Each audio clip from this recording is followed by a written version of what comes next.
Hello students, in this video you will study about supply schedule। प्यारे बच्चों, आज के इस वीडियो में आप सीखेंगे पूर्ति अनुसूची के बारे में। पूर्ति तालिका या पूर्ति अनुसूची किसी बाजार में एक निश्चित समय में विभिन्न कीमतों पर किसी वस्तु की विभिन्न मात्राएं बेचने के लिए उपलब्ध कराई जाती है।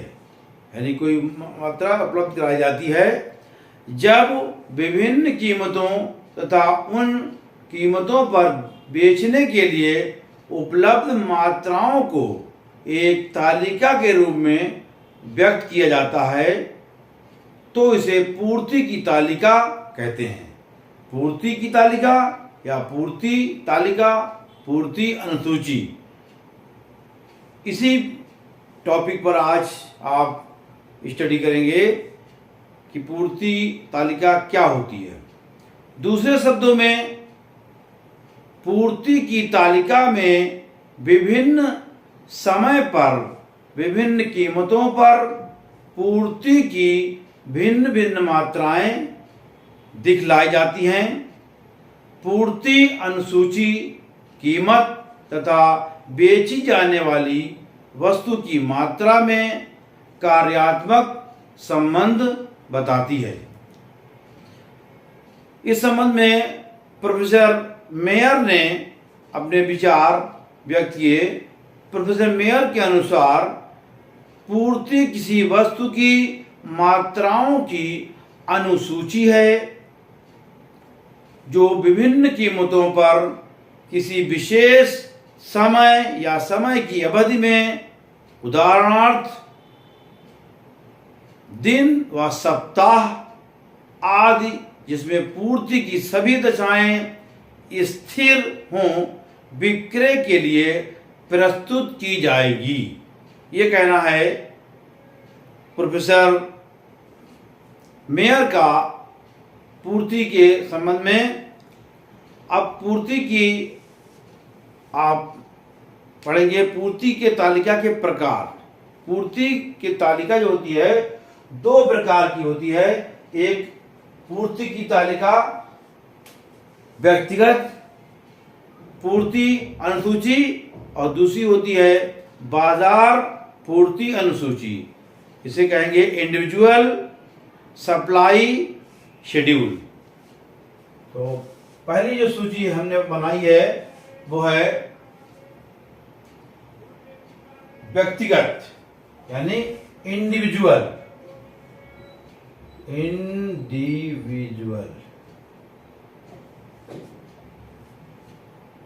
सप्लाई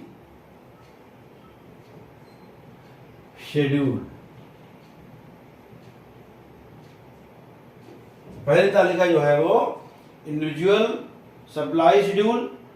जो पूर्ति अनुसूची दो प्रकार की होती है, व्यक्तिगत पूर्ति अनुसूची और दूसरी है सेकेंड बाजार पूर्ति अनुसूची, यानी मार्केट सप्लाई। दूसरी है मार्केट सप्लाई शेड्यूल। ये बाजार पूर्ति अनुसूची। तो दो तरह की जो अनुसूचियां हैं, पूर्ति अनुसूचियां दो तरह की होती हैं। एक व्यक्तिगत पूर्ति अनुसूची, दूसरी बाजार पूर्ति अनुसूची। अब आप पहले स्टडी करेंगे पहली सूची की, जो व्यक्तिगत पूर्ति अनुसूची है। ये क्या होती है?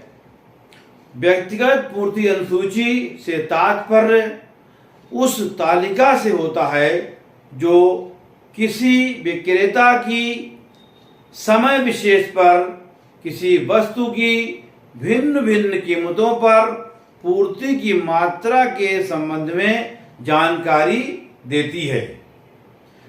इस प्रकार व्यक्तिगत पूर्ति तालिका या पूर्ति अनुसूची किसी विक्रेता की अनुमानित कीमतों और उन कीमतों पर पूर्ति की जाने वाली मात्राओं के आधार पर बनाई जाती है। फॉर एग्जाम्पल, उदाहरण के लिए एक विक्रेता जो चाय की विभिन्न कीमतों पर चाय की विभिन्न मात्राओं की बेचने के लिए तैयार है। अर्थात यहाँ पर जो हमने अनुसूची बनाई है वो व्यक्तिगत अनुसूची है। कोई उपभोक्ता जो है वो ये चाय की कीमत प्रति किलोग्राम रुपए में दी हुई है और पूर्ति की मात्रा ये किलोग्राम में। जब कीमत 50 रुपए प्रति किलो है तो विक्रेता जो है वो 400 किलोग्राम बेचने के लिए तैयार है। इसी तरह से जब रेट्स बढ़ते जाते हैं तो पूर्ति की मात्रा बढ़ती जाती है। यहाँ तक कि जब रेट हो गए 80 रुपए प्रति किलोग्राम तो उपभोक्ता जो उत्पादक है या विक्रेता है वो 1000 किलोग्राम की मात्रा पूर्ति करने के लिए तैयार है। तो ये कहलाती है, ये अनुसूची जो है वो व्यक्तिगत अनुसूची कहलाती है। और इस अनुसूची से क्या स्पष्ट हो रहा है? इस अनुसूची से स्पष्ट हो रहा है कि वस्तु की कीमत बढ़ने पर वस्तु की पूर्ति भी बढ़ रही है।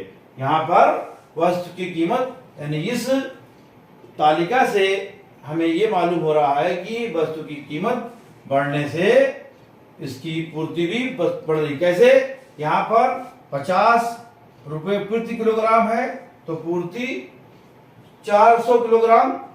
जब 60 रुपए हुआ तो पूर्ति 500 किलोग्राम। जब 70 रुपए रेट हुआ तो पूर्ति 700 किलोग्राम।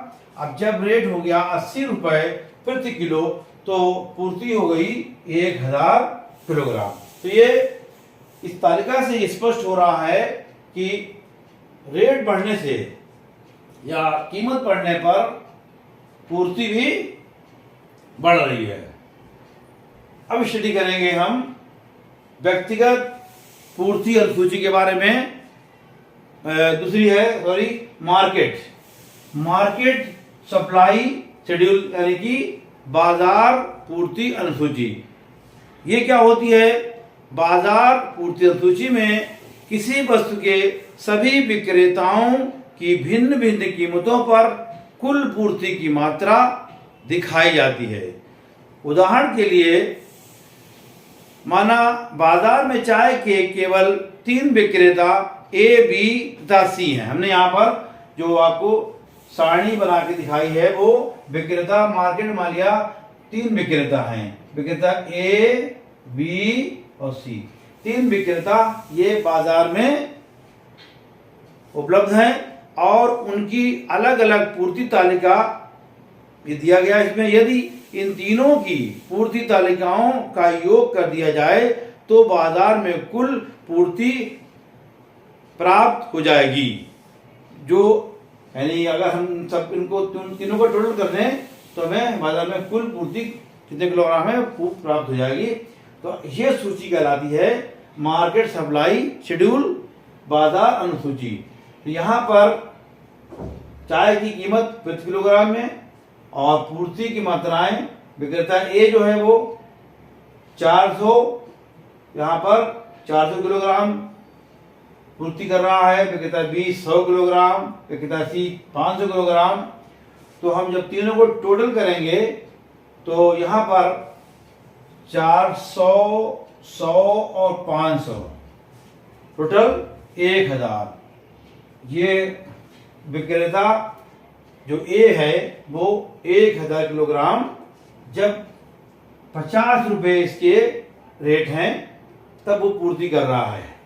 इसी तरह से जब रेट बढ़ गए 60 रुपए हो गया प्रति किलोग्राम तो यहाँ पर विक्रेता ए जो है वो उसने अपनी पूर्ति बढ़ा दी, 500 किलोग्राम कर दी, और बी ने 150 किलोग्राम और सी ने 650 किलोग्राम। तो यहाँ पर जो टोटल हुआ वो 1300 किलोग्राम जो है वो पूर्ति हो गई, कुल पूर्ति हो गई 1300 किलोग्राम। इसी तरह से जब 70 रुपये कीमत हो गई चाय की मार्केट में, तो यहाँ पर जो विक्रेता ए था उसने 700 किलोग्राम पूर्ति कर दी, यानी बढ़ा दी, 500 से 700 कर दी, और यहाँ पर 250 किलोग्राम कर दी, और इसने 850 किलोग्राम कर दी। तो टोटल जो पूर्ति हो गई वो 1800 किलोग्राम।